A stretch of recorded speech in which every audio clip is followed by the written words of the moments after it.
ပြီးခဲ့တဲ့အပိုင်းမှာလူဖီတို့ကအတူရောင်ကဘာဖြစ်တဲ့ဇန်ကောနှစ်ဖျားဖန်တီးထားတဲ့ကဘာတူးကိုဖျက်ဆီးပြီးထွက်ပြေးနိုင်ခဲ့ကြပါတယ်။အပြင်ဘက်မှာတော့အေးခမ်းနေအောင်ကြားနေတဲ့နှင်းတွေနဲ့အရာအလုံးကအဆမတန်ကြီးမားနေတာကိုမြင်လိုက်ကြရပါတယ်။အပြင်ရောက်တာနဲ့ကြောင်ကြီးလဲလူဖီတို့ဘက်ကိုခါချပြီးတန်းနေအောင်ထွက်ပြေးရှာပါတယ်။နာမီကအရန်အေးတာမို့မပြေးဖို့တားပေမဲ့တဖွဲလုံးကိုစိတ်နာသွားပြီဖြစ်လို့ခေါ်ရင်တော့ပြန်လှဲတာတော့မှမဟုတ်ဘူးလို့ချိုပါကနာမီကိုပြောပါတယ်။ဆန်ကြီးကတော့နာမီလေးအေးနေမှာဆိုလို့သူ့အနှွေးတဲ့ကိုခြုံပေးနေလို့ဇိုလိုလည်းဆောက်ယူတွေကမအေးတက်ဘူးလို့ထပြောလို့နှစ်ယောက်သားလည်းထုံးတဲ့တိုင်းစကားများကြပြန်ပါတယ်သူတို့မြင်လိုက်သမျှအရာတွေကအဆမတန်ကြီးမားနေပြီးနှင်းတောင်တန်းတွေရဲ့အေယာမတစ်ပင်ကြီးတွေကြောင့်ဦးစောကဒါဟာအဲဘက်ပဲလို့ကောက်ချက်ချနေပါတယ်သူတို့ရောက်နေတဲ့နေရာကရဲတိုက်တစ်ခုရဲ့အပြင်ဘက်မှာဖြစ်နေပြီးအရှိမလည်းတရားကြီးကြီးတစ်ခုရှိနေတာကိုအားလုံးလည်းတွေ့သွားပါတယ်တစ်ဖက်မှာတော့ Giant Warrior တင်မောပေါ်မှာစားသောက်ပွဲလုပ်နေရင်ပျောက်ချင်းမလောက်ပျောက်နေတဲ့ Straw အဖွဲ့ဝင်တချို့ကိုတဲတန်ရှာနေကြပါတယ်ပျောက်သွားတဲ့သူတွေကလူဖီနမ်မီဇိုရိုဆန်ဂျီနဲ့ဦးစောချိုပါတို့ဖြစ်တဲ့အပြင်ဆန်နီတင်မောမှာပျောက်နေလို့အတော်လေးလဲအာယုံစားနေကြရပါတယ်နေရာနဲ့အကုန်ရှာပေးနေပြီဖြစ်တာတော့ရှာမတွေ့ဖြစ်နေလို့ဒိုရီလဲရေထဲနှစ်သွားတာဖြစ်မယ်လို့တတိပေးလိုက်တော့ရေထဲနှစ်သွားရင်တော့ရအောင်ရှာမယ်ဆိုပြီးဘရိုကီနဲ့ကြံတဲ့ဖွဲ့သားတွေလည်းရေထဲဆင်းမှုပြင်ကြပါတယ်အဲ့ဒီချိန်ရှာနေလဲပင်မနေတာပဲဖက်တင်လိုက်မယ်လို့ဖရန်ကီကဝင်တားပါတယ်ပျောက်သွားတဲ့သူတွေအတွက်တော့လောလောဆယ်စိတ်ပူစရာမလိုတဲ့အပြင်ဆန်နီတင်မောကလည်းလွယ်လွယ်နဲ့ရေထဲနှစ်နိုင်တဲ့တင်မောမဟုတ်လို့ရှာနေတာတွေရက်လိုက်ဖို့ပြောပါတယ်အရင်ကလည်းဒီလိုခဏခဏအဖွဲကွင်းနေကြဖြစ်လို့စိတ်မပူဖို့ကိုမမရိုဘင်ကထောက်ပြပေးပါတယ်သူတို့ရဲ့ရည်ရွယ်ချက်ကအဲဘက်ကိုရောက်အောင်သွားမှဖြစ်လို့အဲဘက်မှာပြန်ဆုံးမယ်ဆိုတာယုံကြည်နေလို့အားလုံးကိုစိတ်အေးထားခိုင်းလိုက်ပါတယ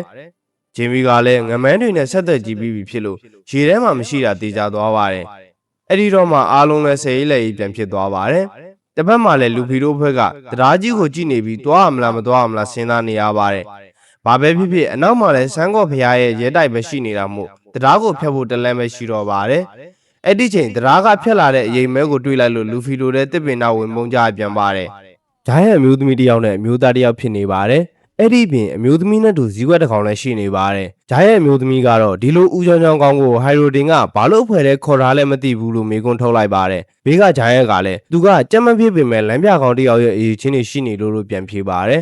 ်အမျိုးသမီးကတော့သူကအဲဘက်ကိုအဆက်ရစေတာပဲလို့ပြောပြီးအဲဘက်ကိုတိတ်ခတ်ချတဲ့အထက်လိုကီထက်တောင်ပိုဆိုးသေးတယ်လို့ပြောလိုက်ပါတယ်အခုလေသူလှုပ်ထားတာလေးလိုက်ရှင်းနေရလို့ဂျိုင်းရဲ့အမျိုးသမီးကတော်တော်လေးကိုမကြင်မနှက်ဖြစ်နေပါတယ်ပောက်ကရဝါဒနာတွေကြောင့်ဒီတစ်ခါလက်ဘူးလက်ကြမိအဖွဲတဲကထုတ်ပြစ်မယ်လို့လည်းပြောပါတယ်သူတို့နှစ်ယောက်ကတော့ဂျိုင်းရဲ့ဟော်ရီယာပိုင်းရဲ့အဖွဲဝင်တွေဖြစ်တဲ့ဆရာဝန်ကက်နဲ့စပိုမူဂိုးဘတ်တို့ပဲဖြစ်ပါတယ်ကက်ကသူမရဲ့ရီကွက်ဘက်လှဲ့ကရိုရဲ့ကြီးကန်းလေးကတင်မော်သေးသေးလေးတစ်ခုကိုချီလာလာမြင်လိုက်တယ်မှတ်လာလို့မေးလိုက်တော့ဇီးကွက်ကလည်းသူမြင်ခဲ့တယ်လို့ပြန်ဖြေပါတယ်အဲ့ဒါကြောင့်ဒီတခါရိုတာပောက်ကရတွေလှုပ်ထားရင်ရွာရဲ့အကြီးကဲကောင်းဆောင်တကြီးချာရူနဲ့တိုင်မယ်လို့လည်းကျိန်းလိုက်ပါတယ်သူတို့ပြောနေတဲ့စကားတွေကိုလူဖီတို့ဖွဲ့လဲအတိုင်းသားကြားနေရပါတယ်အဲ့ဒါကြောင့်အဲဖက်ဆိုတဲ့စကားကြားတာနဲ့တင်ဦးစောကဝမ်းသာအားရဖြစ်နေရပါတယ်မြောက်မသားလေးလူဖီကတော့လူကောင်းတွေဖြစ်မှာပါဆိုပြီးထွက်နှုတ်ဆက်နေလို့နာမီလဲမနေတာအပြန်ပါတယ်ဆန်ကြီးကလည်းနာမီစကားနားထောင်လို့ထွက်ပြောလိုက်ပေမဲ့ဂျိုင်းရဲ့မမလေးခဲရဲ့အလားတရားကိုမြင်ပြီးသူထင်တယ်လို့ပဲအဲဖက်မှာဂျိုင်းရဲ့မလှက်လာလေးရှိနေတယ်ဆိုပြီးနှာဘူးစားထားပါတယ်ခန်းနဲ့ကိုဘက်လည်းအတန်ကြားလို့နောက်လှည့်ကြည့်လိုက်ပေမဲ့ဘာမှမရှိတာကြောင့်စိတ်ထဲထင်တာပါဆိုပြီးရှေ့ကိုပဲဆက်သွားကြပါတယ်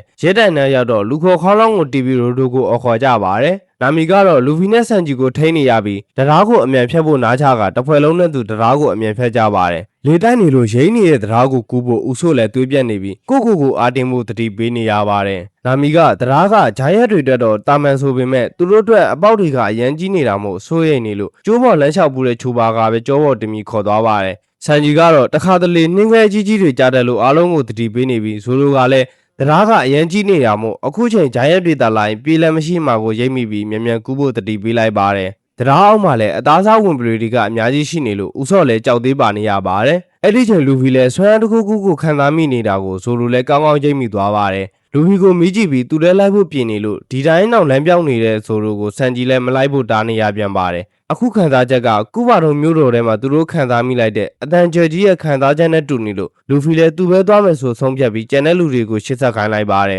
တားချင်တော်မရလိုက်ပဲခုံကြသွားတဲ့ဖျားစုကပင်လူဖီကြောင့်ပဲနာမီတို့လည်းစိတ်တော်ကတော်တော်လေးရကြရပါတယ်တစ်ဖက်မှာလည်းဂျိုင်းဝေါ်ရီယာတင်မောပေါ်မှာရိုဘင်ကအသစ်ထွက်လာတဲ့သတင်းသားကိုဖတ်ပြနေပါတယ် သတင်းစာထဲမှာလည်းလူဖီတို့အဖွဲ့နဲ့ဂျိုင်းယက်တွေကပူးပေါင်းပြီးအဟက်ကျွန်းကိုမီးလောင်တိုင်သွင်းခဲ့တယ်ဆိုတဲ့သတင်းကခေါင်းကြီးပိုင်းမှာပါလာလို့အကောင်လုံးနဲ့ဒီလိန်ညာသတင်းကြောင့်အံ့ဩကုန်ကြပါတယ်။နှစ်ပေါင်း100အကြာပျောက်ဆုံးနေတဲ့ဒရိုရီနဲ့ဘရိုကီတို့ဦးဆောင်တဲ့ဂျိုင်းယက်ဝေါ်ရီယာပိုင်းရက်တွေကတဖန်ပြန်ပေါ်လာပြီးရုံကိုလူဖီနဲ့ပေါင်းပြီးအဟက်ကျွန်းကိုမီးလောင်တိုင်သွင်းကဖျက်ဆီးခဲ့ကြပြီးလူဖီကလည်းတိတ်ပြန်ပညာရှင်ဘန်ကပန်းကိုတတ်ခဲ့တယ်လို့ရေးထားပါတယ်။ဂျိုင်းယက်ဝေါ်ရီယာပိုင်းရက်ခေါင်းဆောင်တွေဖြစ်တဲ့ဗီရူးနေဂျီဘရိုကီနဲ့ဗီရူးပြဒရိုဗီတို့ကိုလည်းစုချင်းငွေ 1.8 ဘီလီယံအထိတက်မှတ်လိုက်ကြပါတယ်။ဘောင်းနီဆိုတာပင်လယ်ဓမြတရားရဲ့ဂုံတိတ်ခါဆိုပေမဲ့အရင်ကတန်း100အခုက 1.8 ဘီလီယံအထိခုန်တက်သွားလို့ဂျိုင်းယက်ဖွဲ့သားတွေတဲ့သူတို့ခေါင်းဆောင်တွေအတွက်ခုံယူနေပါတယ်။ဘန်ကပန်းကိုလည်းလူဖီကတက်ခဲ့တယ်ဆိုတဲ့သတင်းကြောင့်ဒီရဲ့သဘောကျနေလို့အဆုံးထိကာကွယ်ပေးခဲ့တာလေမတိဘူးလားလို့ဖရန်ကီကဆူလိုက်တော့မှငြိမ်သွားပါတယ်။အဲ့ဒါပြင်လူဖီရဲ့နီကာဖောင်ပြောင်းထားတဲ့ပုံမှာလည်းလက်က